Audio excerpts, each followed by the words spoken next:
Yes, hello. I am James Rowlands, and today it's the WNR524. It's W Clash at the Castle 2024. I'm not alone. I have a pleasure to be joined by the entire WNR team. Up first by my side for every WWE and AEW show is a fantastic Jaxie Scarlett. How's it going, Jaxie? Hello, hello. Another day, another clash. Looking forward to this one and discussing everything Clash at the Castle related.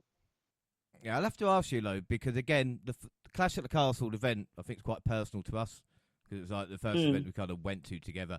Do you feel we're going to talk about the event as a whole, but not being there and stuff like this as well, is it less special this time around? Do you know what I mean? Or has it taken away from the first event? I think that there's a certain level of, less excitement as actually being there in person, and I think that can be said across like any pay-per-view event that you were going to. There's just a different level of excitement because you're experiencing it in person. So yes, that's the answer to your question, but not in a bad way. I was still very much excited to kind of see uh, a lot of what was going to unfold. There was like a lot of investment in, I think, this clash when it comes to storylines. So Yeah. I think there was still an eagerness to actually have the show start. Yeah, right. We're going to get into it as well. Up next, our resident NXT expert and New Japan demigod. It is Monty. We've covered everything this past month, Monty, now, so I'm glad you're back with me, and this time it's Clash at the Castle. Yeah, man, covered the whole spectrum. You mentioned New Japan just kind of made me flash back for a second. Just like, man, we just got finally caught up with New Japan. And here we are now, back to WWE. Yeah, man, always exciting times. I may not have the personal, element here to this show, but I'm always excited about these big events, specifically outside of the United States. They just seem to bring a different energy. I'm starting to believe that every pay-per-view premium live event should be outside of the country almost at this point. Yeah, man, excited to talk about it, man.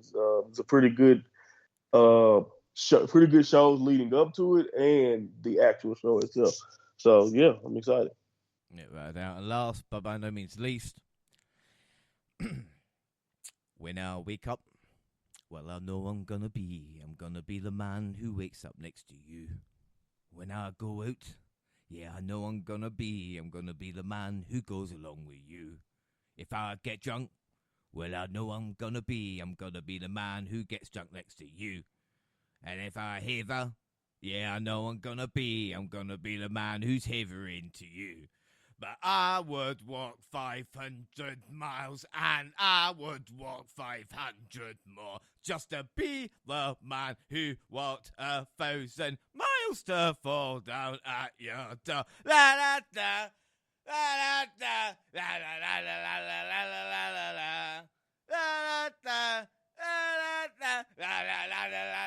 la la la. Better breath now, but here's Gina. How's it going? Yeah, woo! Kudos to you, James. What up, team? Well, same question to you as I asked Jaxie. Obviously, the last Clash we were there. I mean, does it take away at all? Or, like we said, we can talk about the event as a whole, but again, with the Clash being here, as Monty said, another UK PLE, it is unbelievable at the moment in time. Yeah, it does take it away a little bit. Not that I wasn't excited for this show, but because I was thinking back to the last Clash and I was actually there was a sense of dejection in me when I was watching it, like, oh, I'm not actually there in the crowd. The fact that I'm sat on this couch watching it makes it feel really weird and different. And especially, I think it didn't help, especially because obviously it was still over in the EU time zone. So for us, it was actually on at a decent time where we're not staying up till 1 a.m. to watch it. So it felt even more weirder sitting down to watch it live and it not be late, but also not be there in person. So there was a slight sense of dejection, but again, I don't think it took me away from it. I think I was more excited for the match card that we had at the Clash when we were there. So if you ever ask me in the future, which Clash would you have preferred to have been in attendance to? I'm still happy with the one that we did attend. But it is still a bit of oh, that sucks. It could have been there again this year, you know? Yeah, but again, this is the kind of story of the show. Even myself was like, do I stay or do I go? We did the clash, and it ended the way it did. And again, I know a lot of people, with McIntyre, back him to the end, and I was just like, I don't know if I could justify spending that amount of money if it doesn't happen. Who knows? I might have egg on my face. We don't know, But we're going to have a look at the Raw and SmackDown notes before the PLE. And Liv really has been playing with Dom. We're going to talk about it a bit afterwards as well. Dawn and Fire want Cargill and Belair, which is a mistake. And Drew took his eye off the ball.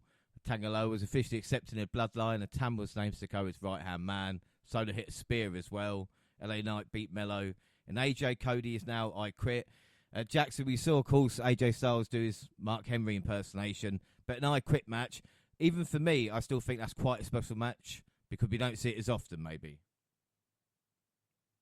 Yeah, I mean, I don't think that I'm trying to recall whether or not we've seen AJ in a setup like that before. So there was a certain level of eagerness because I was like, what's going to happen? Like, who's going to take it that step too far in order to get the other one to quit? And I questioned whether or not AJ could do it, Yeah, without a doubt. On Raw, Drew beat Finn Balor, which makes the match at Clash no interference from Judgment Day.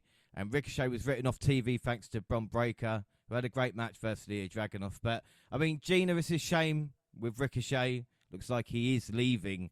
But, I mean, Bron tried to murder him. And, it is quite a good way to be written off. But there were rumours we might see him again as well. What were your thoughts? I mean, I wasn't mad about it, if I'm being honest. But again, I was just like, Jesus, all right, Bron, Christ, like, let him have some sort of career after this, please. When he saw, like, some of the damage that he took. But, yeah, I wasn't mad at it. We all kind of saw it coming. There was loads of news going around about Ricochet, whether he was staying or going. So it wasn't surprising. And to be honest, I think it's a good thing to write him off forever completely due to injury, because like you said, if he wants to come back, there's still scope for them to have him come back in and maybe come back for a revenge arc. But it also kind of takes him out on a high, if that makes sense. He was that kind of sought after by someone as big as Bron Breakker that he had to fully wipe him out. So yeah, I don't think it's a bad thing, and I didn't hate it, no, but I did feel sorry for Ricochet's back. Yeah, without a doubt. I mean, again, I was thinking, what's he going to do? And then when he did that, I was like, oh my God, yeah, he tried to kill him. But Bron is looking like a monster. And again, we got some sad news to talk about. I don't want to bring everybody down. But again, as we know, this event, Clash at the Castle, taking place in Scotland, where Kaylee Ray, of course, was going to wrestle. And unfortunately, her mum, Bridgene Mitchell, 51, died on May 17th in a tragic accident when she was visiting her daughter in Florida and got hit by a car and was pronounced dead on the scene.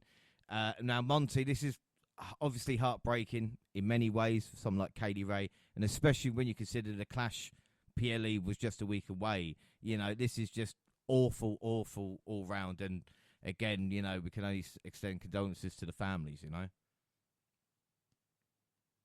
Yeah, no, 100%, 100%.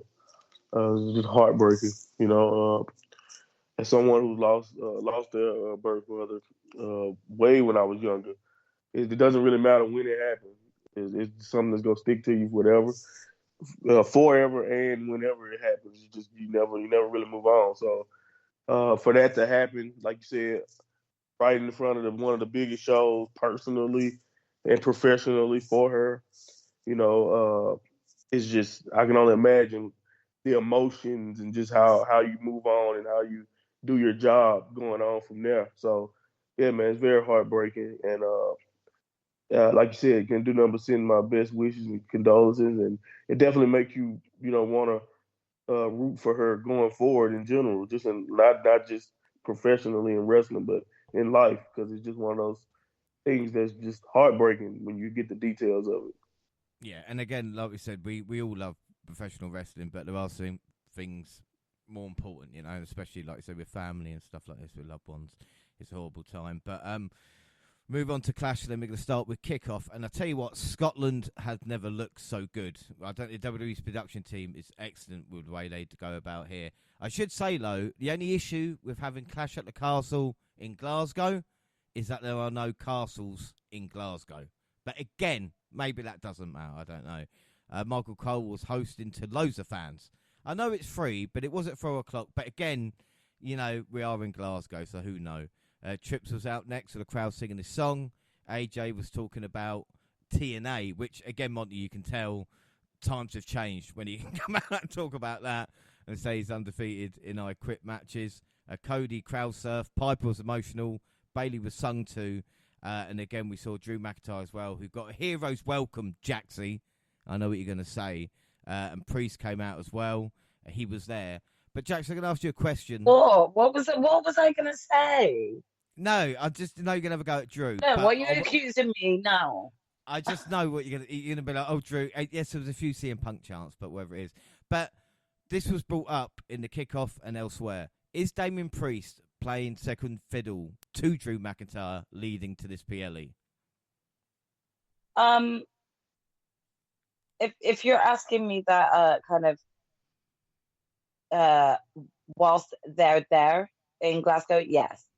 In America, no. I still think that there was a certain level of there's still this hype around Damien and everything that he's doing with the Judgment Day at the moment. So I don't think it's overshadowed in the slightest. I think the CM Punk thing probably more overshadows the match itself with Damien because that's what everyone's waiting on. But does CM the Punk Drew storyline, is it bigger than Priest being World Heavyweight Champion?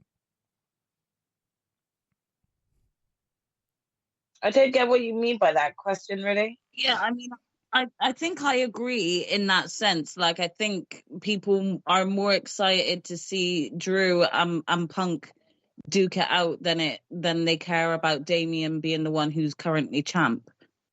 I think even though Damien is currently champ, and I do personally love him as champion. So the thing is, I do think that there's overshadowed by this, because I still feel like there's relevancy, but just not within this storyline. Like everything that's going on with the Judgment Day and Damian Priest and kind of what's getting in the way, aka Liv, and you know, there's still this big question of is Damian going to get phased out of the Judgment Day group? So I still think that there's a lot of excitement around Damian being the champion. It's just nothing to do with the Drew storyline. It's more to do with like Liv and Judgment Day themselves, because of right now, like they're all kind of banding together and sometimes leaving Damian out.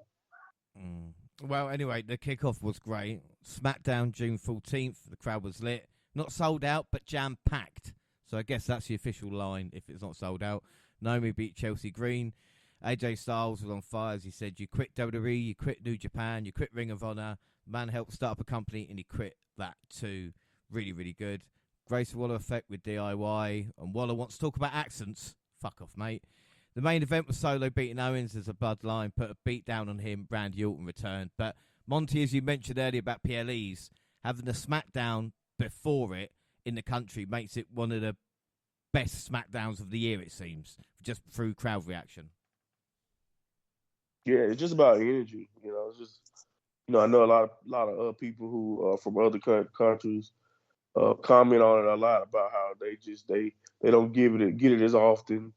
But, you know, I don't really even buy that. I just think the energy that everybody brings, the excitement to be there, it's a little bit more than just the fact that they're not always there. You know, I think it's just, you know, it comes from all the way from you guys' football culture and stuff like that. I mean, you guys are more excited about sports, in my opinion, in different ways than we are in America. So just the energy all around is not just gratefulness, but just you can tell that even if the show may not be the greatest show, even though this was a pretty good one, I think the energy that crowds, in particular this crowd and this show, brings to a show makes the show 30 times better. Like you thought the show was a 7, you automatically can give it like an 8.5 just off energy another. It just brings everything together to a different level. It reminds and it gives me nostalgia back to a lot of those crowds when wrestling's peak popularity of the '90s and all that, and just how even though you can look back, I'm pretty sure John, you look back at some of the Attitude Era or WCW, and you could be like, now you look back at it, like, this wasn't that good. What the hell everybody was so excited about? But it's just their energy, man. And it's just so infectious. It makes all of those moments stick out. So, yeah, man, this is like you said, it's always special. That's one thing, again, about these PLEs and doing it in different areas.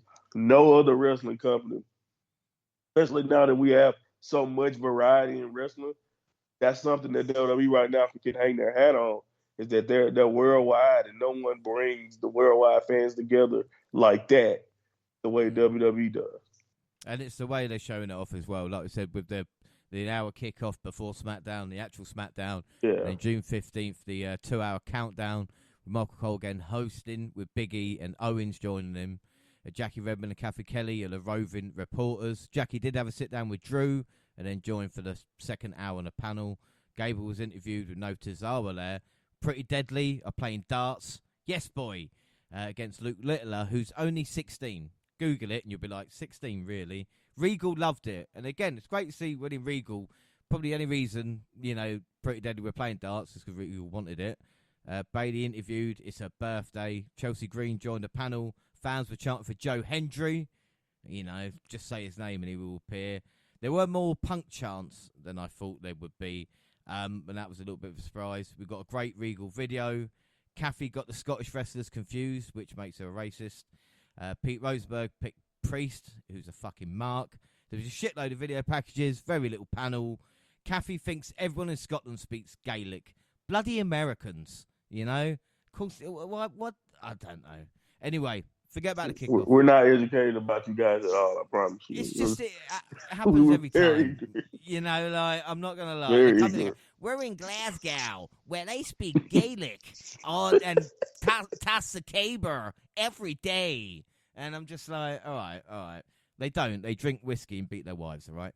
Anyway, here we go. A Battle and Normal opening package. The crowd were electric. You knew we're in Britain because they let Wade join the commentary. And we start with Cody Rhodes versus AJ Styles, I Quit. And the crowd gave the American Nightmare a great reaction and continued singing his music for several seconds after it was over. He took control right at the gate and took it to the Phenomenal One. They fought into the backstage area and back to the arena, and he continued to control the pace. Rhodes was busted open after colliding with the ring post. Styles immediately pounced. This was not really a back-and-forth contest. Both men had long stretches of offense. The brainbuster on the announce table was nuts. The challenger used cuffs to bind Rhodes' arm, but it didn't save him, taking a chair to the face, falling through a table.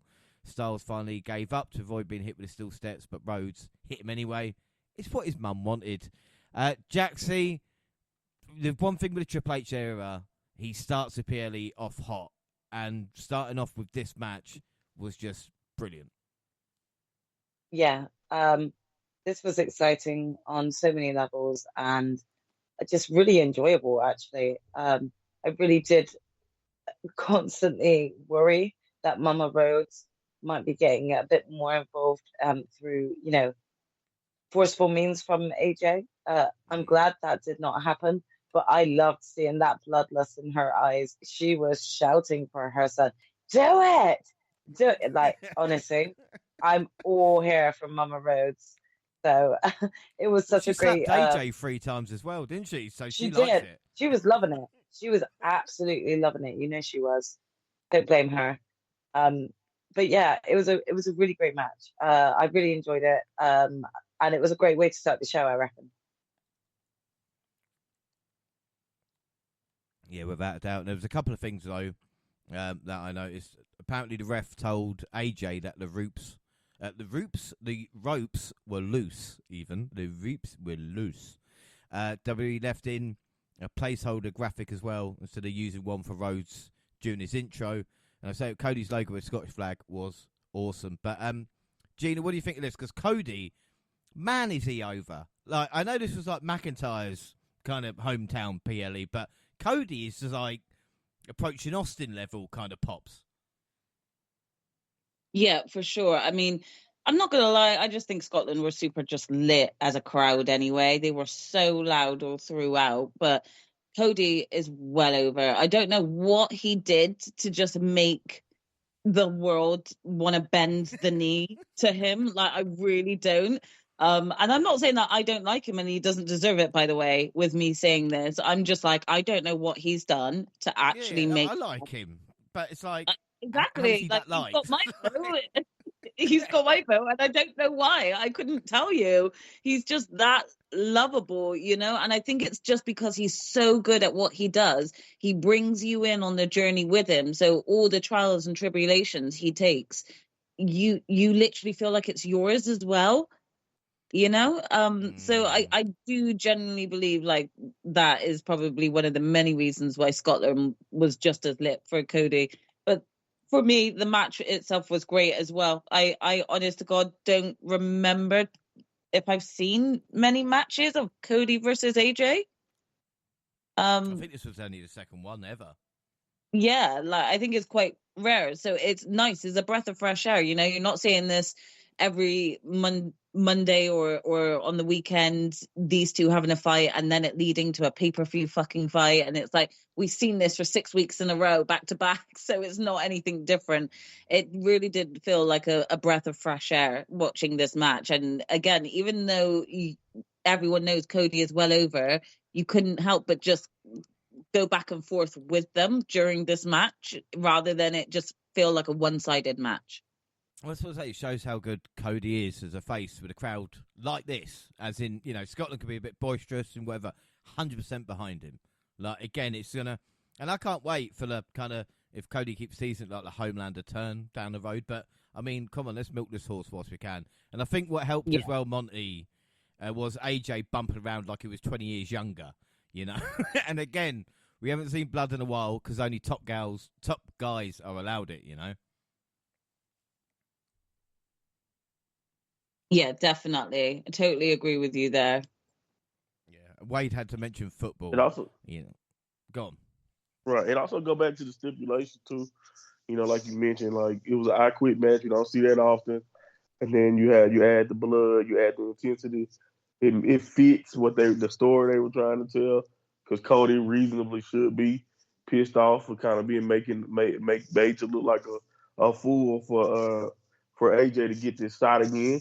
So it all made sense, and it was just a really well done match with pace really well. You know, a lot sometimes I quit matches could get drawn out, or big main event level matches definitely can go and overstay their welcome. But I don't think that was the case here at all. You know, they just kind of you know found a good sweet spot and did a really good job of just keeping everything good. The crowd was great. The energy, the stuff with Mama Rose was a nice touch. And you're 100% right. AJ bumping, AJ just doing what he does. He's one of the best of all time. And I think this is a great example of why. He's just able to just make you believe. But at the same time, even if we all probably know, ain't no way Cody's going to say, I quit. AJ is good enough to even convince you for a split second that he just might. And I think that was expertly done by two vets, man. They have great chemistry together for guys who haven't done it a lot against each other. So this was excellent, man. And the way he bumped, like you mentioned, from the chair shot to set up the ending through the table and all that, it's just like, oh my goodness, like AJ is nowhere near to the fact that it's believable that he's ready to retire and he's that good. Him and Rey Mysterio, the fact that they could tell us tomorrow they're gonna retire, we would believe it. But they're still so good. It's just amazing to think about. Without a doubt. The Bloodline attacked Rhodes after his match until Randy Orton and Kevin Owens made the save. Randy glanced at the WWE title. So, Jaxie, give me a score for the match. And with Randy looking at the title, that's the end game here, I suppose, with Cody at this moment in time. I mean, I really enjoyed this match. I kind of want to give it 5 star because I think it was awesome. Yeah, give it 5. Yeah. Gina? Yeah, do you know what? I'll give it 5 as well. Again, it felt like such a breath of fresh air in terms of a match, and they both did really well with each other. So yeah, I'll give it 5. Monty? I'm gonna give it 4 3/4. I think it was an excellent contest, really good. And back to you guys' point about Cody's popularity, I'm very happy that he is this popular because you would want the guy that beat Roman. As long as Roman was on top, whoever it is, I'm glad that the popularity hasn't shrunk immediately so soon. I think he should be allowed to be on top until he gets a little jaded himself. But yeah, 4 3/4 is what I give it. Yeah, I'm going to give it 4 3/4 as well. Predictions. Well, we do the WNR prediction league, but we had some controversy. We'll say that Monty was pissed, man. I'm glad he's calmed down a bit now. But we did have Battleground predictions, and Gina and Jaxie did give them in late. Now, they did say they hadn't watched the event, which, again, with Jaxie's predictions, I believe her 100%. But thank you, because I don't know how you can make that shit up. I don't even know. I took myself. I decided to take myself back out of this. Well, don't even come at me, James, saying that you think I've done anything wrong here. I just took wild guesses too. Monty said it. I didn't. Go back and listen to Update. Like, I defended you, actually. I didn't defend Jaxie, but I defended you, Gina. Hate right? on me. No, I Yeah, but you defended sound disappointed, though, James. I got no All I said make. was that I said we know who didn't. That's all I know. We know who definitely didn't watch it. That's all I said. Watch it, let alone. Hey, it was pretty obvious. My sister watched it at the same time as me. I'm not saying I don't believe you. I'm saying one was way more obvious than the other. That's all I'm saying. Again, it's the G site. It clearly struck again. I can't help that I have a good run sometimes, okay? You cannot penalize me. Oh, no, it's fine. I told Jay I'm just going to turn Forbidden Door in on Monday after I Google the results.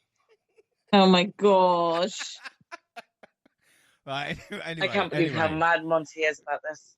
He was pissed because he beat me but didn't beat Gina at NXT, which was fucking brilliant. Like, that really That's great. But I do better on shows that I don't watch, clearly. Yeah, I know.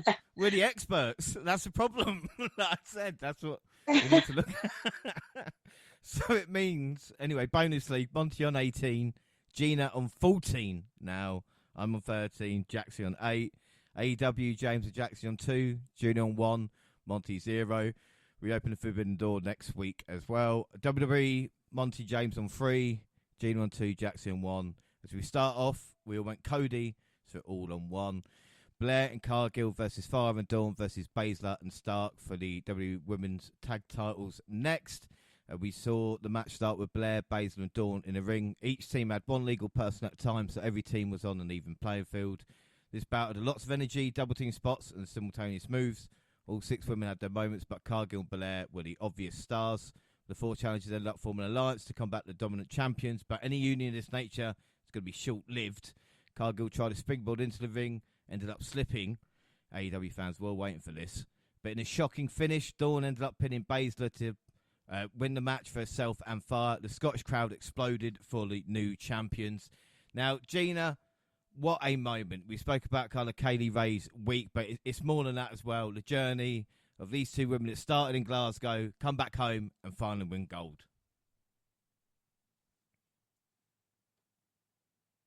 I don't know how to kind of rate this without sounding disappointed, but it sounds bad. I'm not disappointed that they won it in their hometown, but in a way, I also am slightly disappointed, not just because of my prediction. I just didn't see this coming. I truly didn't. So, yeah, I'm just shocked. I'll say. Well, I think Fire and Dawn got the Money in the Bank booking, meaning that someone used to cash in, used to lose leading up, and Fire and Dawn lost to Stark and Baszler on Raw, and I thought, well, that's them done. And again, it just proves that, they fucked me over.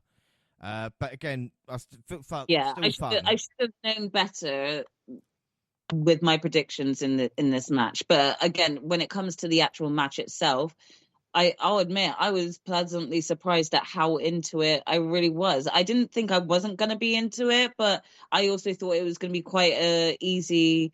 Okay, let's put this match on after Cody, and it'll just be a bit of a chilled one. It actually just it kept me super entertained. So yeah, I definitely enjoyed it. Yeah, we're going to talk about Cargill in a second, but I just want to talk about Kaylee Ray, Monty, and again, I don't care how long the reign lasts. Kaylee Ray deserves this moment because if you look at the NXT Combine or anything like that, she's always kind of top. Obviously, with NXT UK run as well, and now getting this championship, is a big moment. And again, Isla Dawn, we've seen her progression, and I think they deserve this moment. Yeah, man. I mean, I just remember being bummed out when they were NXT Tag Champs and they kind of got called up and they did the Ronda Shayna thing to them without really ever giving them much story or anything about getting the belts back.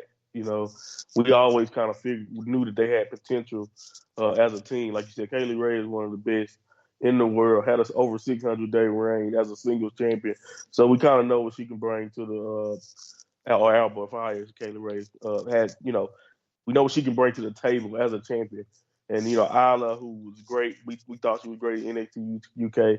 But for all the people who haven't watched her, just the stuff that you get a chance to see on WWE television doesn't even scratch the surface of just how entertaining I think both of them really can be. And I'm with you. I don't know how long the reign is meant to last, or if this was just a pop the Glasgow crowd type of, or give them something to celebrate type of thing. But at the end of the day, they're definitely deserving. The personal element of it makes it even more special. But it's just, yeah, man. I think at the end of the day, they earned it, whether we expected it or not. And also, I think a lot of that got to do with just how dominant we all looked at Jade and Bianca. I mean, I'm pretty sure I said it when they won the belt. At the end of the day, it's up to them to when they lose it, and then they come and they lose it in a situation like this. It was definitely surprising, and but at the end of the day, I don't think if they end up challenging for them down the line again that anybody would pick against them. Like they're that dominant as a team, and I think they will remain that way. But I also think at the end of the day, the Unholy Union are a great team. They're two great characters, and WWE still has only scratched the surface, in my opinion, with what they could do with both of those ladies. So I just kind of hope that this is not just one of those moments or a pity type of thing. I just hope that they actually give them something, story wise or whatever it is wise. Because if it's one criticism I can have of Triple H is that the tag team divisions kind of is on the back burner. And I don't really mind it because he's telling good stories and we're getting good matches anyway. But still, I do think they have value there too. So that's kind of like what I think about it.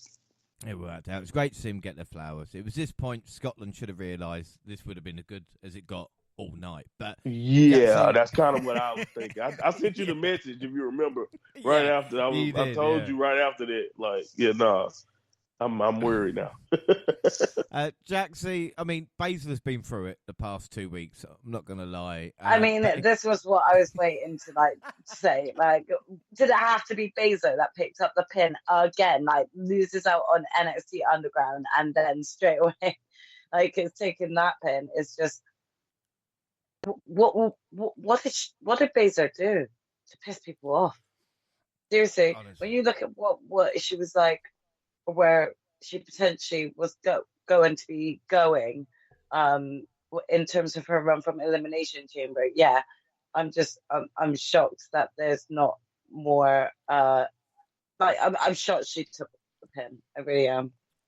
And let's talk about Cargill as well, Jaxie, because obviously there was a couple of fumbles and a lot of people making a big deal, but it wasn't the best day for Cargill's. Her bag went missing, and also Dawn fumbled as well in the matchup. Yeah, and these things happen, they're not just subjected to the women. The men have gone through fumbles, the biggest being Titus O'Neil. I don't think anyone's going to get over that blunder, so it's all about walking it off and shaking it off. And if people can't move past that and still end up like holding on to that, then it's just a little bit. Trust me, it was embarrassing as hell, and I even looked away.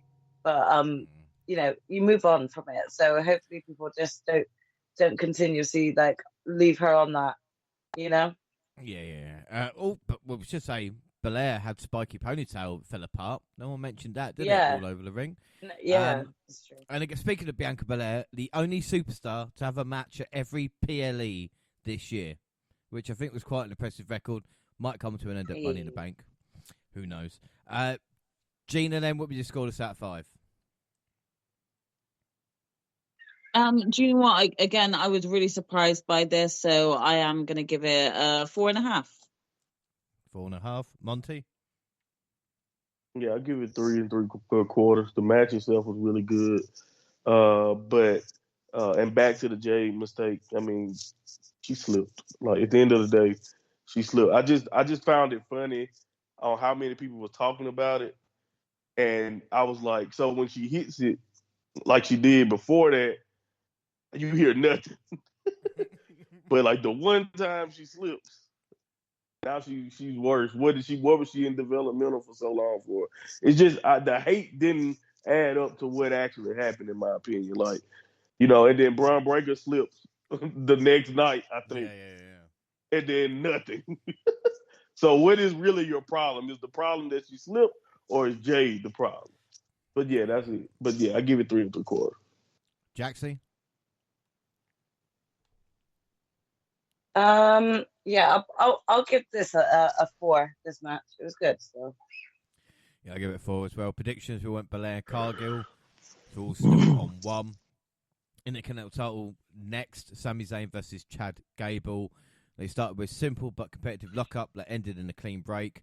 Otis and Maxine looked on as they tried to out-wrestle each other. Gable came within milliseconds of winning at one point.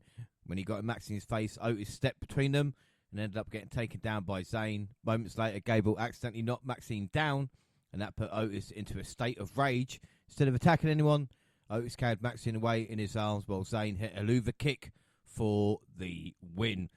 Monty, what were your thoughts on this? Because I was a bit surprised with the match, but again, I think, well, I've got a theory, but what's your theory first?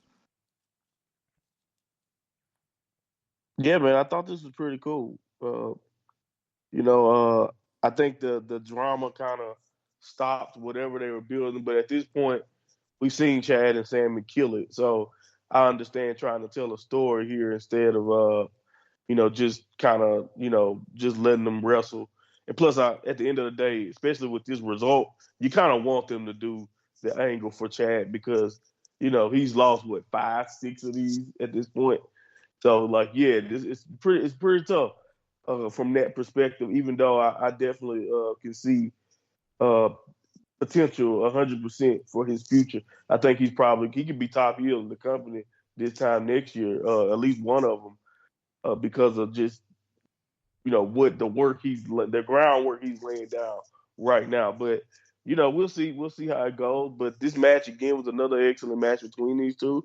I don't think it was probably as good as anything they did up to it, but at the same time, it wasn't bad. Anyway, it wasn't bad at all. The crowd still got into it. I was hoping Otis probably actually did a little bit more to Chad, maybe, but at the end of the day, with more context that I got later, I think really on the next Raw, it kind of made sense. So you kind of let it go. But I thought this at the end of the day, they did a good job telling the story and still giving us a really good match, even if it wasn't what we know both of these guys are capable of. You just let them go do their thing. Yeah, I think even though they kind of hate each other, they both were trying to show who the better wrestler was, which again I think is a really good story kind of told rather than kind of going out, like no DQ or anything like this. Maxine wasn't wearing practical attire. I'm just going to say that. But I mean, Jaxie, compare the reaction. Monty did mention this well. Compare the reaction Gable gets now compared to the previous clash where he wrestled on the kickoff. It is night and day his progression, even if he did lose. It really is, but it if we're kind of just talking about the there and then of this match, it did leave you going kind of like, what is next for him now, considering, as Monty pointed out, like, it's how many times has he lost to Sammy now, you know? So yeah, at this point, I enjoyed the match. I think they worked well together, but you do actually wonder, well, I mean, this was more about Otis at this point. And now where do we go for Gable? Yeah, it's interesting to think that with Gable, and of course, what happens now with Otis not in the picture. But again, Gina, we have talked about this before. I mean, WWE is sport for kind of baby faces, and Sami Zayn, we mentioned Cody, but again, Zayn is just beloved wherever he goes as well. You know, again, we are in a golden era at this moment in time when it comes to baby faces. Yeah, for sure. Again, I'm not surprised how loved he was. I really am not. And again, I think like Scotland are just were super loud as a crowd. I think that they really, really, really loved Sammy, and it's not just because he was the face in that. I think they all genuinely have a certain love, just like they did with Cody. You know, he was just so over, and it was great. But yeah, I'm not gonna lie. I admit it. I expected more from this match, but like Monty said, coming out from Raw, it actually made sense. So in the long run, the match was great. Yeah, without a doubt. And the massacre is coming, or so we're told. So out of 5, then, Monty, what would you give it? I think 4 is a fair rating to give it. It was, like I said, really good match, solid wrestling, still trying to prove who's better. The finish and all that makes sense. Even if I'm pretty sure both of us, we all can look at these guys and be like, they can go out there and give us 5. I thought this was like a 5-star type of story type of match, but the match itself was probably just a 4. Jaxie? Yeah, I think that's an appropriate sort of one. I'd say 4. Yeah, Gina? Yeah, 4. Yeah, I'm going to give it a 4 as well. All went Zayn, so all on 3. Fire and Dawn interviewed. It means so much to them. Up next, Bayley versus Piper Niven for the Women's World title. And you can see a lot of emotion on Niven's face during her entrance. Chelsea Green always looks like she's having the time of her life, and if she's not careful, she's going to steal the show from everybody. But the crowd was surprisingly evenly split for this one. Of course, we know how over Bayley is, Jaxie, because you love the Bayley chants, don't you, Jaxie? I know you do. Sure. So the crowd, once again, serenaded her with singing before her and Niven began trading punches. Didn't take long for Charles Robinson to tire of Green antics and ejected from ringside. Michael Cole seemed more excited than anyone to see her go to the back. Niven continued to use her power to dominate the champion, but Bayley used a lot of counters to keep herself in the fight. She used a series of moves from the top rope, but still couldn't get the pin. Green came down on a mask to distract the ref and give Niven enough time to recover, but it still wasn't enough to stop Bayley from winning. It's a shame. Jaxie, what were your thoughts on this? I mean, I thought this was a good match. I kind of felt like I probably was going to pick up an L here because of the fact of the outcome of the women's tag match. But again, like, I just really felt a little bit gutted more so for Piper Niven, because I feel like she's got the potential to, kind of carry a championship, and like you said, the crowd were like really even when it came to their kind of love for her as well as Bayley. So it was this one was a bit of a hard one to call. But I thought the match went really well. I thought Bayley and Piper Niven did really well. I can't deny that I've got a slight disappointment that I didn't pick up a win here. But again, kind of knew I had picked up an L here when the tag match didn't go in my favor either. But do you think Niven deserved, to win here kind of more than Fire and Dawn, just because of kind of what she's done on the main roster as well, if you know what I mean? Yeah, I mean, again, Piper Niven has been sort of like a prominent feature within the show, and I felt like, Bailey is at that type of level where she doesn't even need a belt to carry the popularity that she does have with the crowd. So if she did lose here, I didn't think that there would be much um like like backlash of for Bailey. So there is disappointment because I do believe, like I said, that Piper Niven could carry a title, a championship. I believe she could because of the work she has put in. Um, However, that's not to say that that's not going to happen at some point. Would I have liked to have seen as many Scots come out of this the pay-per-view premium live event champions? Yeah, I would have freaking loved it, but it didn't work that way in our favor this time. It's okay, we'll get there next time. Didn't work for you, did it? Anyway, Nope.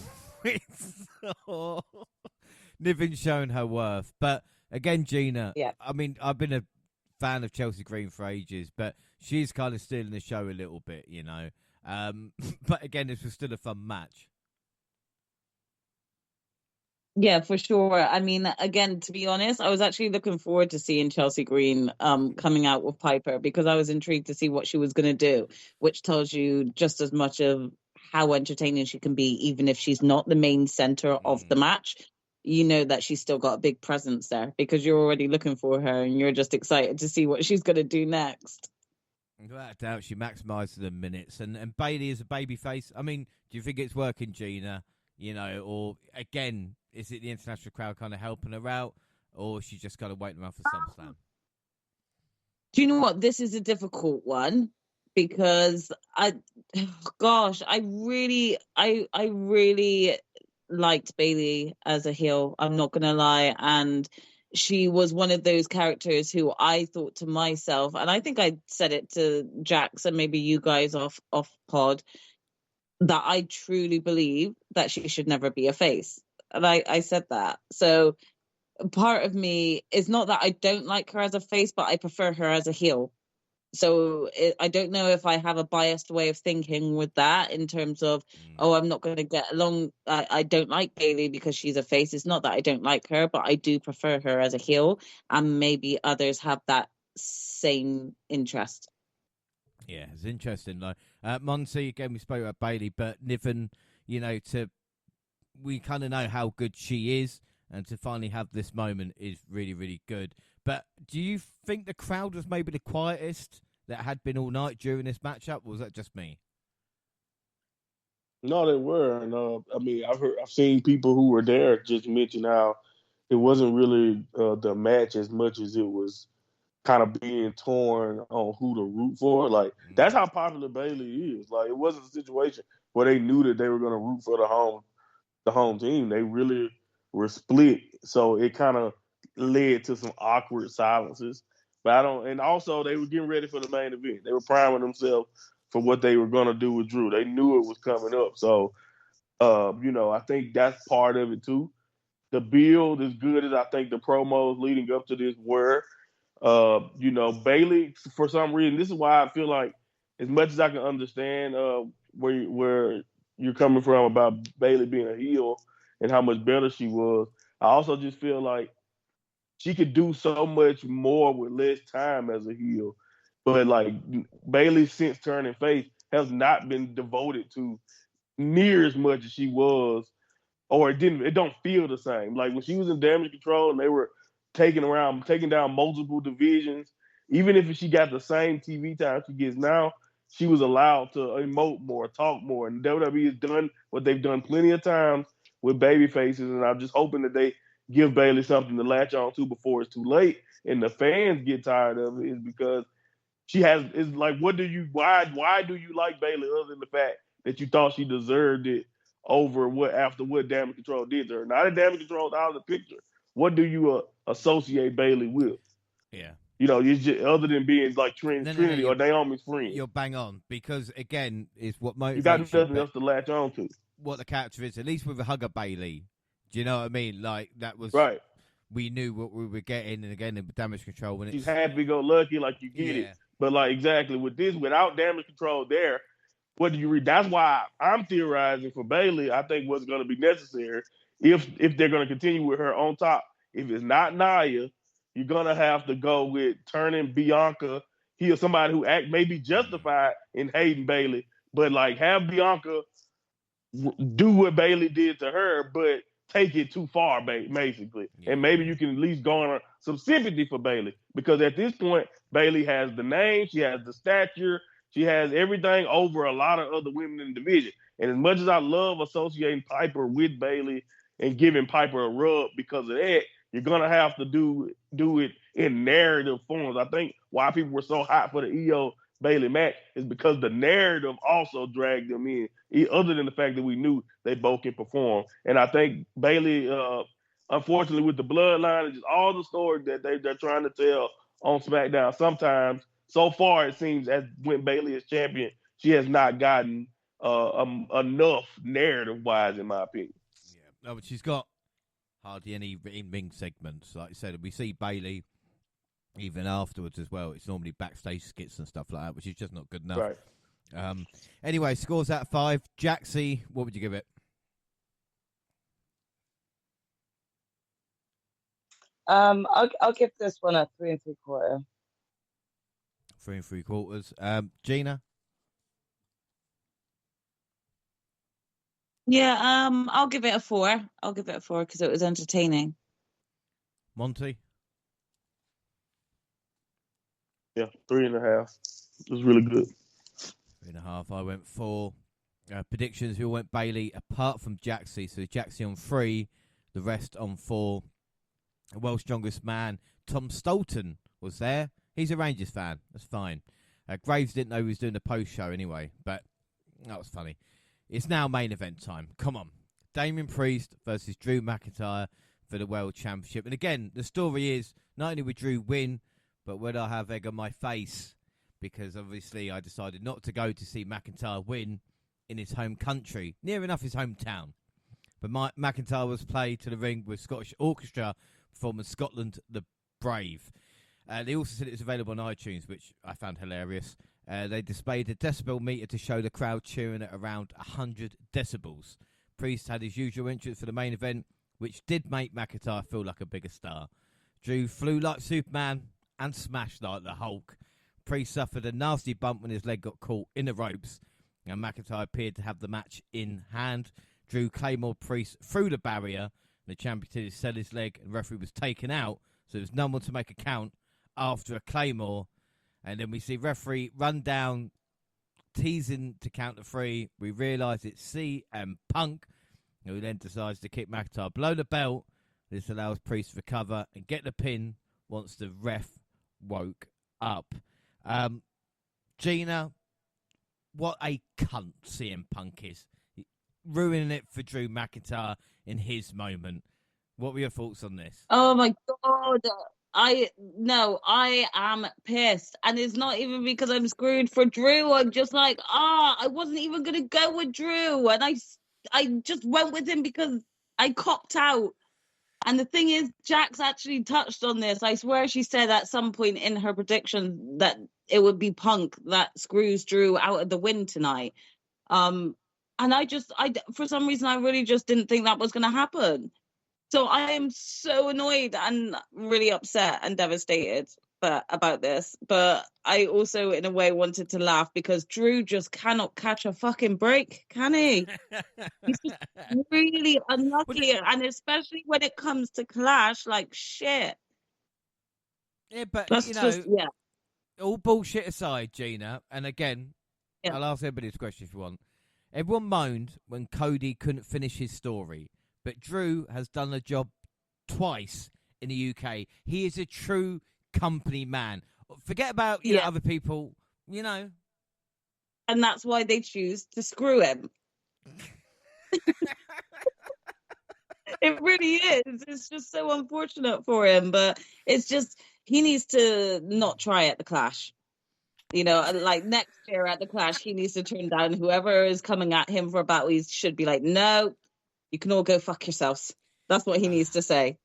Well, I'll tell you what, it saved me $1,000. So I've never been pleased with a McIntyre loss, if you know what I mean. But again, if he'd won, I would have been like, for fuck's sake. But we did get bagpipes, but no haggis, as it was. And Wade Barrett did make a point about if he wins, he's British, but he's now Scottish. That's English for you, I suppose. Jaxie, I was waiting for Broken Dreams because I went back to watch his entrance at the first Clash, and I think it was much better. I don't know if the crowd was louder, but just the presentation of McIntyre himself. Maybe we had more hope. I don't really remember. I'd actually have to go back to see to really have a idea on that one. But I do agree with a lot of what's been said. I was kind of frustrated within my own self because of the fact that I knew Punk would get involved. So I was like, why didn't I actually just say? I said like the full truth. I said that like Damien will still retain. I thought it would be like a DQ, you know, like Drew McIntyre technically won, but doesn't win the belt because of like a DQ or whatever. But no. But I did say he was going to lose because of CM Punk. So it's one of those things where I knew it was going to happen, and still just when it happened, I was still shocked. Yeah, I mean, even worse, it's in Scotland, you know. The only thing that I'm going to take heart with is McIntyre said this was Clash Part 2, so maybe Part 3, you know, the trilogy is always better. SummerSlam He will finish his story, James. At Wembley, you know, we'll finish his story. We will be there. He will finish that.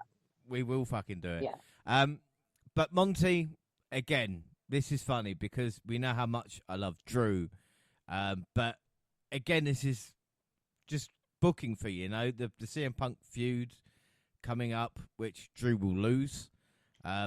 Obviously, Priest just holding the gold for maybe Gunther, and then who's world champion after that? Braun, Punk, Rock, Seth.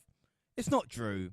It was nice whilst it lasted, but Trips picks Gunther over Drew, you know, and it's the way of the world, I suppose, you know. It's the end. Yeah, man. At the end of the day, you know, the funny thing is, my logic when I was going back and forth on prediction was you know, Drew is he's a choke artist, you know, and you know, and I'm like, I feel like that's what they'll label him as. He'll be labeled as a choke artist, even if you can make the case he got screwed both times. You know, they don't care about that. At the end of the day, it's just about the result. Like for months, he would complain about Solo, and by the time a year went by, you think Solo didn't debut and screw him. Like it didn't matter. He just lost. They were literally like Michael Cole literally talked about it, him losing in Clash, just like Roman was better than him that night. We all know how that played out, and I think that's the funny thing about this is like. Whenever they decide to do the Clash 3 or whatever, they're gonna talk about it like Priest just beat him straight up.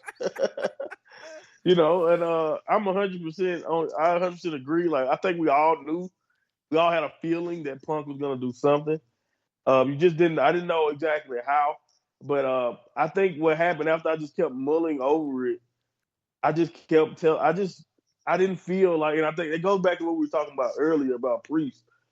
I think to me, what made me choose Drew in this time is because not only did he resign, and not only was he just so hot, it just felt like at the time. And again, I didn't know what the hell was coming because if I knew Self was gonna pop up sooner than I expected, maybe I wouldn't have thought this way. But I'm thinking that all right, well, I love Priest, but he just doesn't. I just don't know if he's the guy that needs to be on top when you got somebody like Drew. Who's killing it on social, killing it on whatever. The hottest feud when I think of Raw at the time, really, other than like what's going on with Judgment Day, is Punk and Drew. So I'm thinking, all right, why not? But again, you also can think back where it's like, well, even if you do give Drew the belt, do you want Punk to win the belt immediately like that? Probably not. He hasn't really proven to be reliable, so you don't really know if you want to do that yet. So.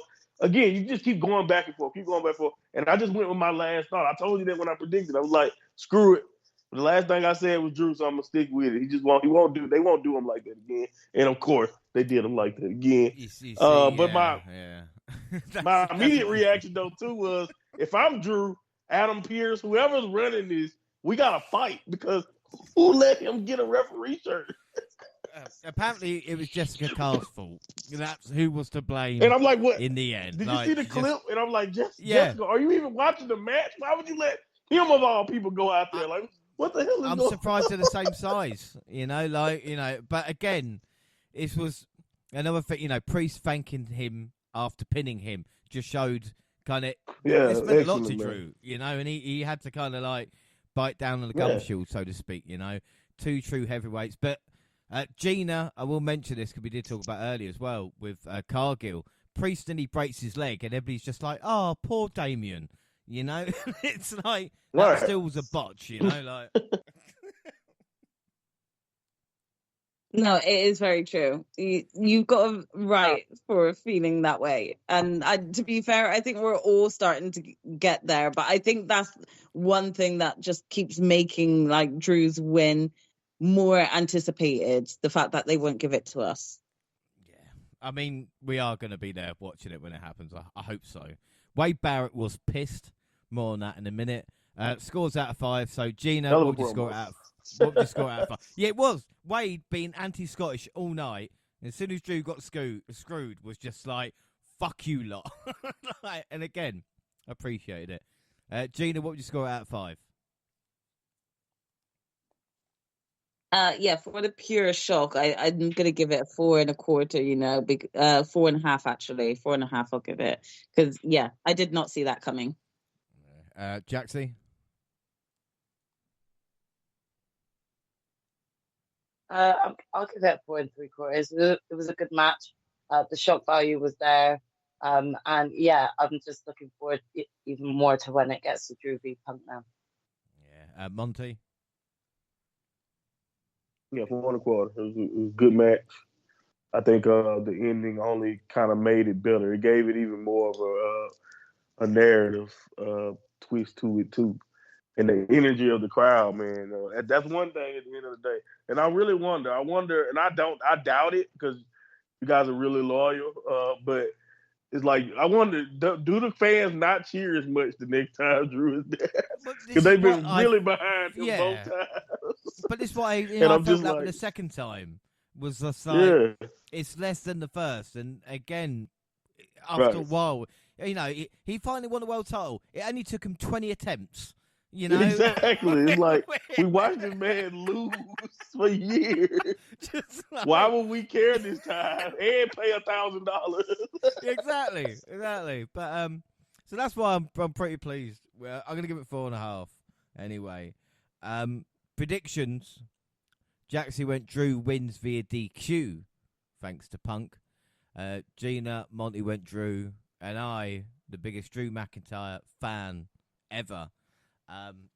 Maybe not ever. That's probably an overstatement. Because, to be fair, I have started this Drew McIntyre fan club.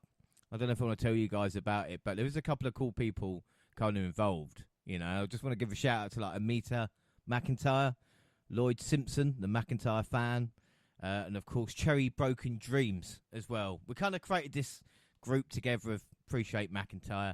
But yes, I did vote against him, which means that I did get the win. All right, so I don't want anybody else to be upset about it. This is the right thing. I mean, Jaxie, how good is that? I went against Drew. How good is that, everybody? Everybody, I want to ask. I mean, I think that I deserve to actually get some form of point because I actually still did say that Drew would lose thanks to CM Punk and that Damien would retain his belt.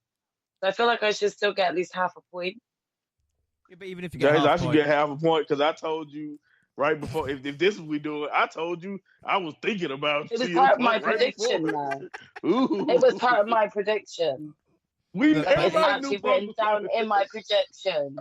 Why are you against me so much today, Monty? I don't appreciate this. I'm against everybody getting points when I lost. That's what it is. Well, it's not my fault that you lost 2 different. Oh, I forgot. I forgot. I just thought about it. Yeah, you're right. Anyway, she can get half a point. To be fair, no. Even if she wants half a point, it really doesn't matter. That's the whole point of this argument. You guys, Jesus. You little guys arguing about stuff, all right? And I'm on top of the mountaintop, all right? So basically, shut up. Well, it does. You get 3.5, Jaxie. You finish on that. Monty, Gina on 4. Yeah, there you go. 3.5. Yeah. Thanks. Thanks. And I am on 5. No, I'm on 4, well, wherever it is. 4 out of 5, sorry. Yeah, it doesn't matter anyway. I win. Unholy union? I didn't get a perfect score. Won, I'm on Mel. 4. You won, yes. I won. That's all that matters. That's all that matters here. You won. Let's work out. Yeah, I'm on 4. Rest are on 3. Jackson can have 3.5 if she wants. It's all this. Thank you. Yes, I will take that 3.5. I will take that 3.5. You get nothing. I don't want to sound like Gene Wilder. Monty and Gina will still stay at 3, and I'm still ahead of them by half a point. All right, it makes a big difference. Ooh, only one new Punk would be there. Oh. Look, anyway. Oh my gosh! Look, he sounds bitter. So predictions. Sorry, you did get half a point.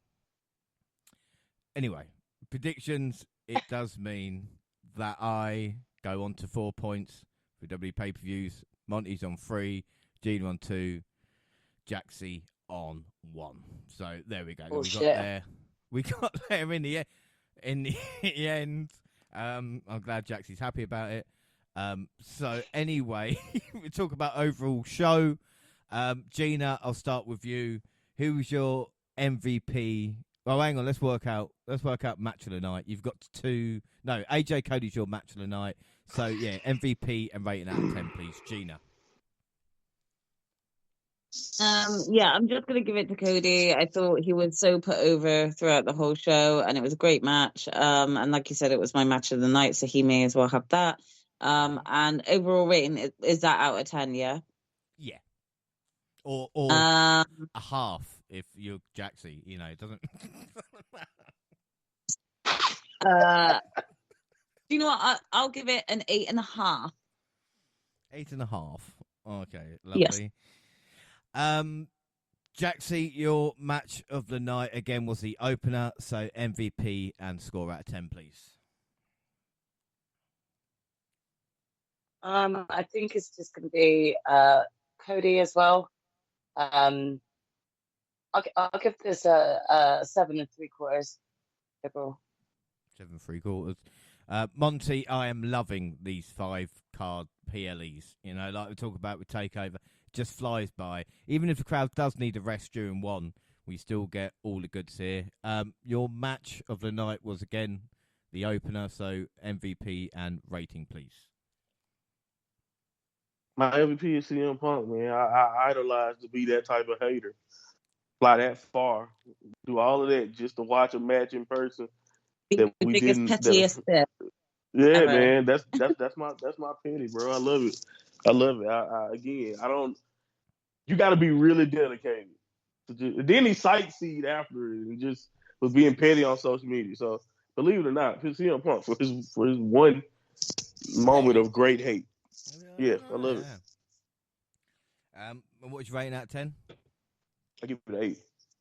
Good show. 8. My only issue with the Punk thing was, again, I wanted him to count to 3 and stop when he got there, so then the crowd could do 1, 2, 3. Because he went 1, 2 and then stopped. If he'd have done what Shane McMahon did and gone for the 3, the crowd would have fucking celebrated as well, which would have made it even better. But again, his decision, whatevs. My MVP of the night is Drew McIntyre, because he lost in his home fucking country, and he deserves that. Match, obviously, Cody, and I'll give it an 8.5 out of 10. Post-show, Jackie Redmond, Big E, and Wade. Barrett said Punk should be fired. It's worse than a Montreal screw job. I mean, Monty is right, to be fair. This is worse than a Montreal screw job. I mean, you are a wrestling historian. No, it's not. This is the biggest... This is... No, it's not. That man willingly agreed to be screwed. This is like Iron Sheik beating Bob Backlund. This is how kind of the history books will look back on it. I'm glad you agree. Yeah, you don't agree with that because you were too busy celebrating your favorite wrestler's downfall. You traitor. You're right. Hey, some of us do get points, you know. And again, I had to sacrifice everything for it. No, but I had to sacrifice everything. You sacrificed nothing but your own dignity. Oh, someone which you is have no annoyed. problem doing, apparently. Yeah. I was about to say the same, Monty. Ding dong. Anyway, so the post-show turned into the press conference with Alba Fire and Isla Dawn there, crediting ICW and building the scene in the United Kingdom. Damien Priest said the first question was regarding his knee, but he said it felt like trash, but he hadn't been checked on by medical staff as he went to the press conference. I suppose priorities, your leg's hanging off, but you're like, I need to have my media commitments. CM Punk came out wearing the Celtic top, you fucking cunt. And again, this was his first press conference since obviously Brawl Out, and he did bring confectionery as well, this time donuts. Someone asked if they have McIntyre Hell in a Cell first, and he said, take your fancy booking shit elsewhere. I mean, fuck him, And then Triple H said that the Clash at the Castle was the biggest arena gate in WWE history. When you consider there was only 11,000 people there, and people wonder, like, I'm about to say, we money? know why, huh, James? Yeah. £350 for the cheapest fucking ticket. It will become, the biggest one. He also said Alba Fire's mother passed away, but it wasn't anything to do with her winning tonight. He also praised CM Punk. I mean, what is this fucking guy's problem? Punk's just through into PLE, and he's getting praised by Triple H. He also Gable re-signed as well. But, I mean, Monty, again, we spoke about it. They give us so much, and even in his press conference afterwards, even though it's bullshit, again, it's the cherry on top of the kind of the events that we've had. You mentioned the Montreal Screwjob, and you know what? That would have put it over the top. And I'm pretty sure Triple H just didn't want to do what his father-in-law had to do. But Drew should have came in and put a big, huge mountain of spit right in his face, like he did. So as soon as he said something nice about Punk, he should have did that. But no, the press conference was cool. I think at this point, it's always nice to get the high of the show off, and a great way to do that is just to watch, what they got to say about it going forward. But I was not surprised, though, like you mentioned, not only because of what you told me about the prices, that this was going to be the largest gate. It's just that it doesn't matter. Watch Money in the Bank.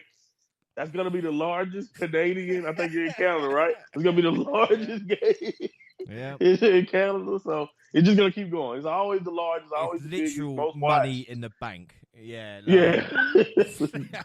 If you don't know by now, kids, they're making money in WWE. A lot of it. But like I said, it is fun. And again, Drew went storming off. Punk was in the fucking press conference. Where did Drew go?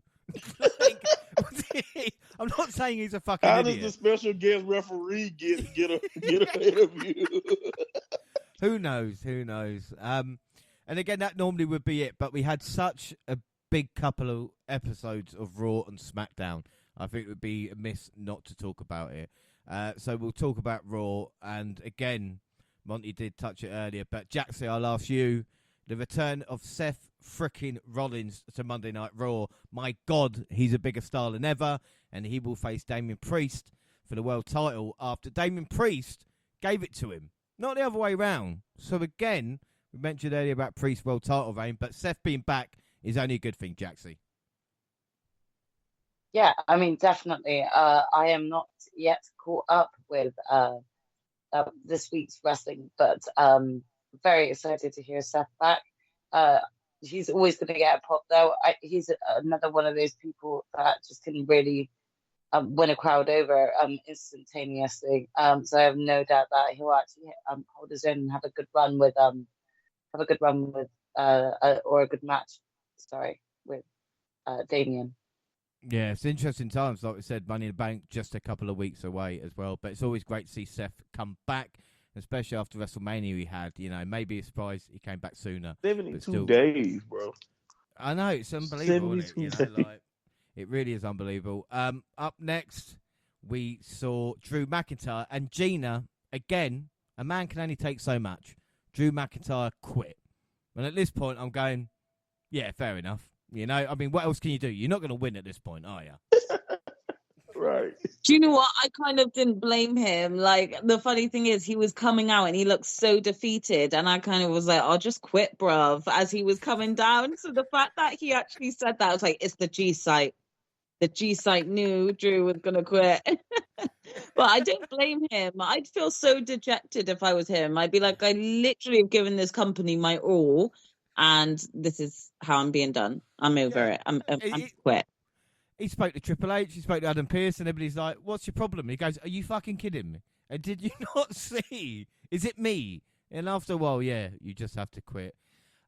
Monty, there's a couple of things I want to talk about on Raw. One of them, Bron Breakker spearing Ludwig Kaiser in one of the craziest fucking spears I've ever seen in my life. That was just unbelievable stuff. Yeah, man, the way it was shot too was perfect with the high rise shot to kind of watch them kind of meet. And I also love how it made me think, like, how long do you theorize some of this stuff was in the works? Because you have to have a prior memory to see what Ludwig has done to, like, what he did to Giovanni and what he's done to others to even know what he was about to do, and then to shoot it perfectly like that to set up a spear. Like, who theorized? Let's do it like this. Let's shoot it that way. Like, that was just all expertly done. And I just got to give Triple H his props. I thought the way I thought Bron Breakker was booked. You watched the NXT. He was booked really awesome in NXT for the most part. Even to the point where when he turned heel and he basically had done everything that was to do, Shawn Michaels just threw him in a team, and they found a way to make that entertaining and make it work.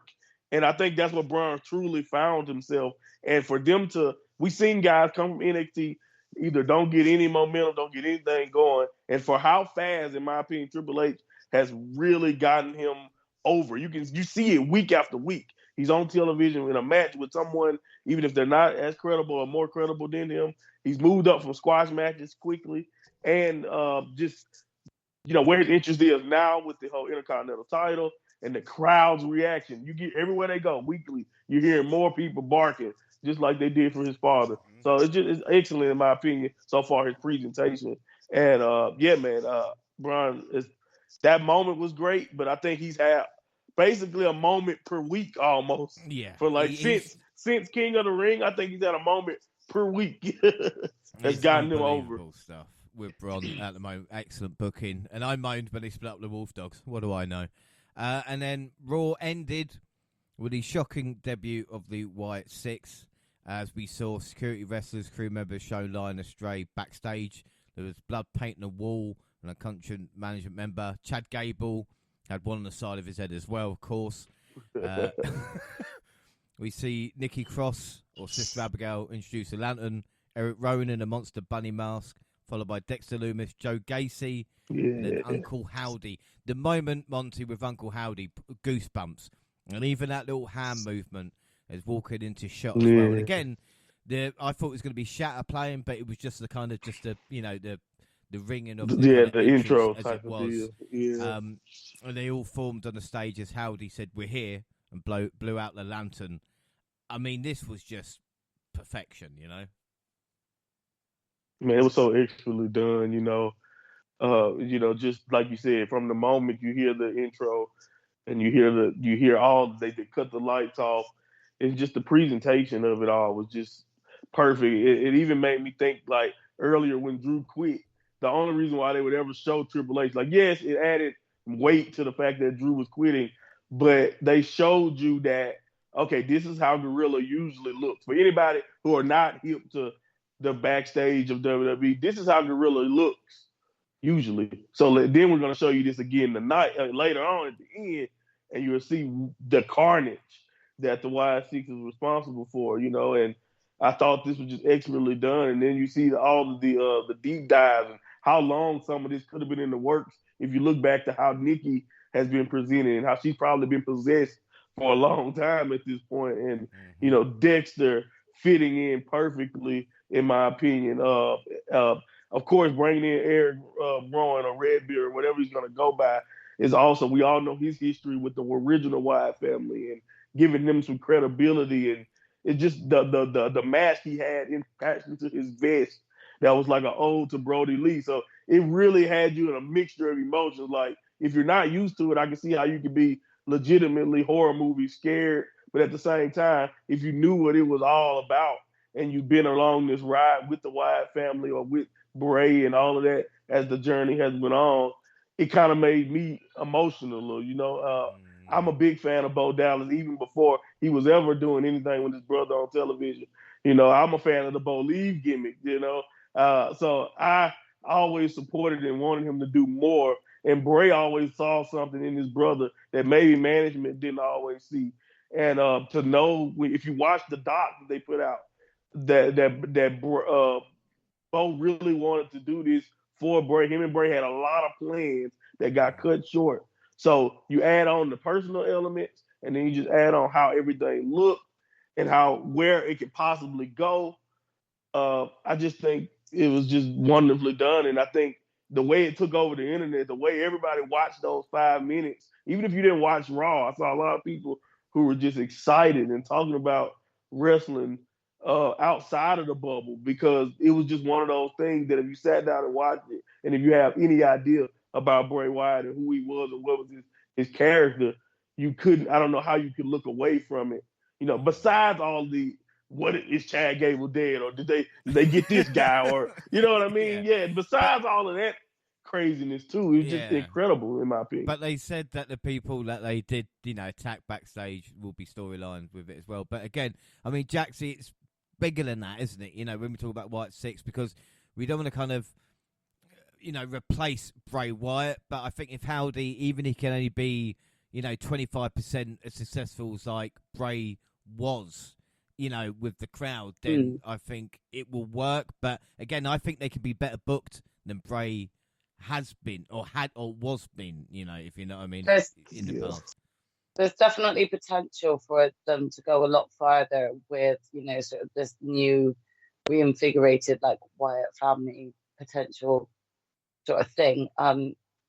It's one to look out for. It's one that now that we are in the Paul Levesque era, we can actually look at, in a serious matter and truly believe whether or not, Bo will be given the sort of green light to just go with it. So I'm very intrigued to see what they're going to do next, especially with how much the impact of their arrival was. So there's only good news from here upwards about it. Yeah, really, really good stuff. Move on to SmackDown with CM Punk opening the show and Paul Heyman coming out and basically asking Punk to take him with him, which Gina brought a lump to my throat. Again, great to see Punk and Heyman, but I think one of maybe the coolest fucking spots, or what Drew has looked as cool, is when that shutter gate lifted and an unconscious CM Punk was on McIntyre's shoulders, bloodied and beaten, and then dumped on the front of the stage. Like I said, that first half hour was excellent, especially in his hometown of Chicago. The cunt had it coming.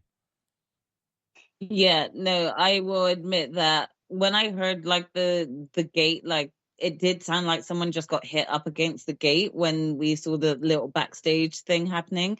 But to see it lifted up and to show Punk, that was brilliant, because it kind of felt like a horror scene. For 5 seconds, I was taken out of the fact that I was watching wrestling sports entertainment and forgot I wasn't watching the horror channel, Just seeing Punk laid out like that, it just seems like, rah, Drew hasn't forgotten. He may have said he quits, but he hasn't forgotten. That's all I'm saying. Well, like I said, this was a lot of people have been murdered on WWE television recently, but that's probably my favourite death, And then the main event of SmackDown, and the use of blood too. Oh yeah, the smart use of like internal bleeding. Smart, yeah, man, very smart. The main event was Cody and Sikoa. This all went to shit as we see Orton and Owens running to help Rhodes, who was getting beaten up by, of course, the Bloodline. Sikoa then was in trouble, but he laughed as Jacob Fatu attacked them all from behind and took everybody out with super kicks.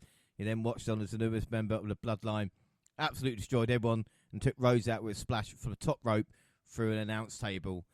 Jaxie, when's the last time someone debuted in WWE and did this much carnage, and to top guys as well? This was excellent.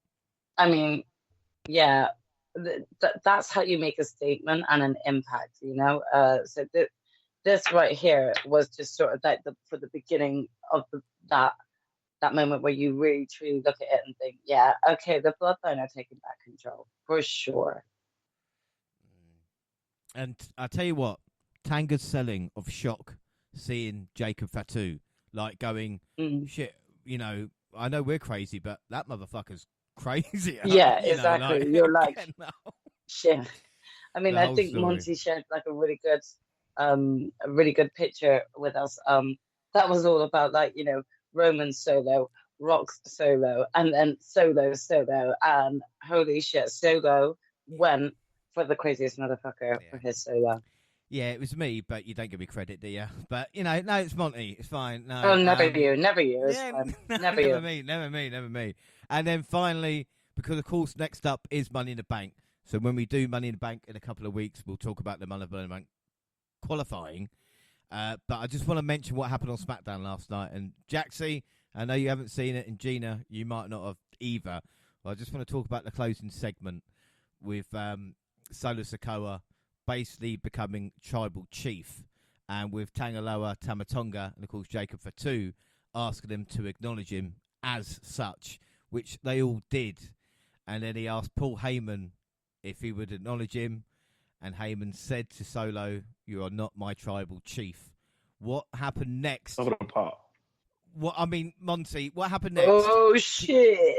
You're gonna have to explain, because I started crying when it happened to Paul. When Paul said that, man. What did they do to Paul Heyman? He was emotional too, man, and the crowd, they popped. Everybody loved it, and for a few seconds there, Paul even, you know, still had a little defiant look on his face. And then Solo, Samoan spiked him, and then he sicked Jacob's Fatu on him with a giant splash. They shield powerbomb Paul Heyman. They shield powerbomb Paul Heyman through a table. And he's gone. I don't think we're going to see Paul. Heyman through the announce table, yeah. I don't think we're going to see Paul for a while now. And, you know, and it was just so expertly done. You know, Roman has the tribal beads, and he wanted Paul to put it on him. So since Paul wouldn't do it, he said, screw it, Jacob put it on him. So instead of him being awarded as tribal chief, he's taking the mantle of tribal chief. And ain't nobody right now around to do anything about it. So, yeah, man, it was expertly done, man. Solo taking over. It makes me think back to, do you remember, I can't remember the actual circumstances, but Roman was off for like maybe a week or two. And do you remember when he came back and he called the Usos out and he's like, look at my wise man. Why does he look so upset? Yeah. Like, as if like the twins had basically abused their power with him or just upset him whilst Roman was away, you know? In a sense, it kind of made me go back to that, because, you know, Heyman is going to be broken and upset and hurt. And literally, I can already picture Roman saying, why is my wise man upset and hurt? You know? So, yeah, it just gave me those vibes. Yeah, well, if you go back to the Hall of Fame, what did Roman say when he inducted Heyman in? Is that if he didn't have his wise man, he wouldn't be the tribal chief. And Solo's just taken out the wise man. So what does that just took mean? him out. And so yeah, and it makes you wonder, like, will Solo fill that void and get another wise man? You know, I've been, you know, a lot of people theorizing on that. Or will he just be like an untamed, you know, uncontrollable chief? Like, is everybody going to get ran over by Jacob and crew? Because, you know, now that they don't have nobody to control them. Who could you see being a wise man to Solo, though, Monty? Rikishi? Who could you see being like... Yeah, they could call. Rikishi back. That's interesting. I saw something that was interesting. I don't know if it's gonna happen, but you know, Umaga had a handler, Armando Estrada. I know he was tweeting out, "You never know what would happen." So you never know. Umaga's old handler could come by and be that wise man, which would be a hilarious nod to us. Anybody who's been watching a long time. I don't know though. I'm with you. I don't know. I don't really know. I'm thinking you're probably just gonna be unchecked. But either way it go, I think we all can agree when we already knew when the tribal music hit, the pop was gonna be insane. But like if he comes back and you know Paul is in like a neck brace or whatever it is, they don't, you know, however they try to dramatize it or whatever they decide to do, whenever Roman's music hit and it's time for him to approach Solo, the place is gonna go insane. Yeah. And again, And if I'm Jay Also, do you know Uso, how you're gonna have to ironic? still convince me. Yeah.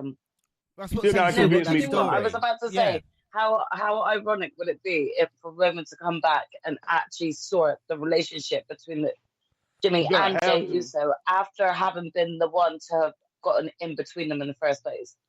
It would Yeah. just be so cathartic watching him have to fix If his I'm Jay, I'm mistake. making Roman big, and he probably will. Oh But yeah. Yeah, if I'm Jay, I would because for sure. I dealt with y'all for 3 years, running me Innit? crazy.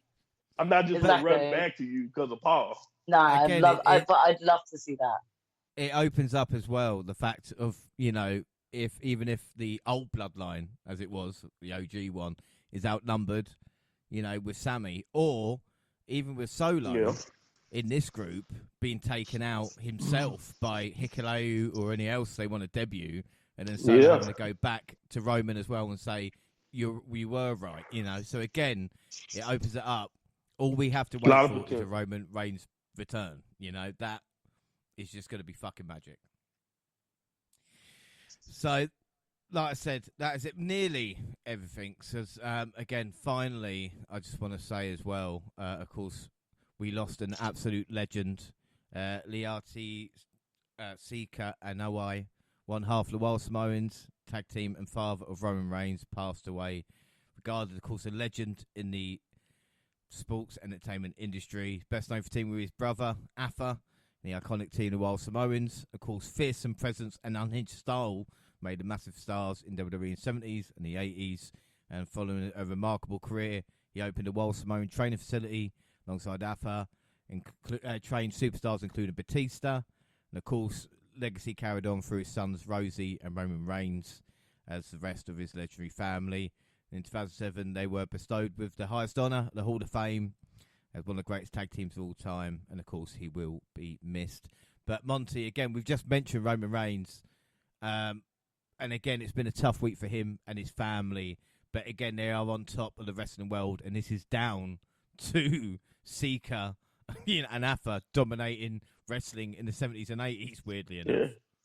Laying that foundation. Yeah, man. That entire family, man, they have such a legacy. So, whenever they lose anybody, but like you mentioned, for Sika, who's been so important for other wrestlers' careers, and not only to give us, his two sons, but just like you said, to just be who he was. Is the only. If it wasn't for him and his brother laying down that foundation back in the day, you can X out the Rikishis, you can X out the Yokozunas, you can X out the so much, the Tongan Kid. We can go down the list, man. There's been so many of them, and that family and all that bloodline, everything that we getting and we seeing off the backs of that family, it started with the work that Sika and Alpha put in back in the day. So it was definitely tough to hear that.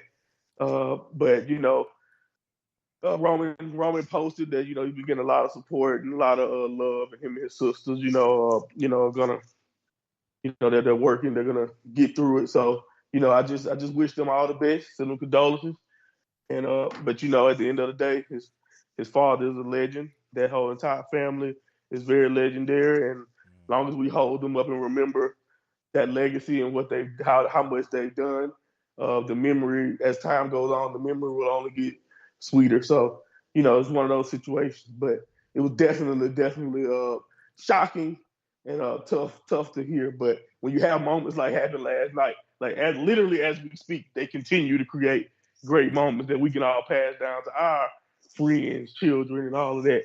So it's really, really cool how wrestling works, if you know what I mean. Yeah, like we said, sometimes wrestling is a good place. So, like I said, next up is Money in the Bank. But that is it for today. Don't forget, we're across all social media, Twitter at the WNR Podcast. I'm at the WNR JI. You can find the entire WNR team on the Twitter banner. Jaxie, where can people find and follow you?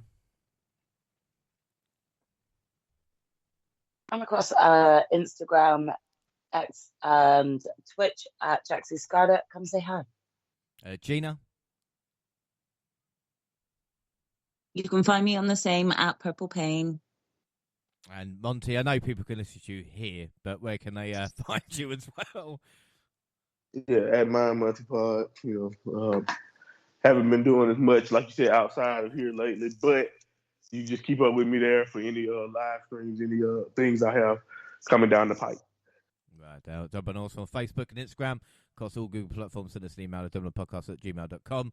YouTube, Dumb Podcast with all latest clips and podcasts go at the same time on YouTube as do SoundCloud on your phone. Also Spotify and iTunes, where you can download, subscribe, rate, and review there. So that is it. Our next episode is next weekend, and it's Forbidden Door 2024. And Jaxie is promised to win. I can't believe you did that, Jaxie. I will be winning. You will. Watch your face. Don't make promises can't keep, sis. We'll see about that. Well, we start as we finish, that's why we'll finish as we As start. long as Naito wins, I don't really care. Oh, that's going to be brilliant. Yeah, come on, Moxley. That's what we want. We want Moxley win. And Monty Don't play with me. Naito versus Mox is going to be awesome. Don't play with me. Regardless. All that fun next weekend. Until then, I was James Rowlands, was joined by the fantastic Jaxie Scarlett. I know we have a joke, Jaxie, but you do know I like you. I mean, sure, the feeling's mutual. Moving on. Yeah, it's been fun. I can't wait to come back and I can't wait to come back and just prove to everyone how everyone's ass. Yeah. No. Oh, can I get half a point for getting this wrong? Well, Good. Watch, I won't need to do that for the next one. You'll be the one showing, can I get a point? And I'll be like, no. The mind of Monty. Monty, we go again next weekend. Forbidden Door for a full month, eh? Who would have believed it? Yeah, man, who would have believed it? Who would have believed it? L.I.J. L.I.J. L.I.J. L.I.J. I love you, Shingo. I don't really care if you lose. Naito. And of course, the genius of Gina. I don't know if you can tell, but Monty's pretty pumped for next week. Yeah, I gathered that. Brilliant. Great. Just what we wanted. No, I'm joking. I'm looking forward to it. Well, that is it. Thanks for listening, everybody. Bye.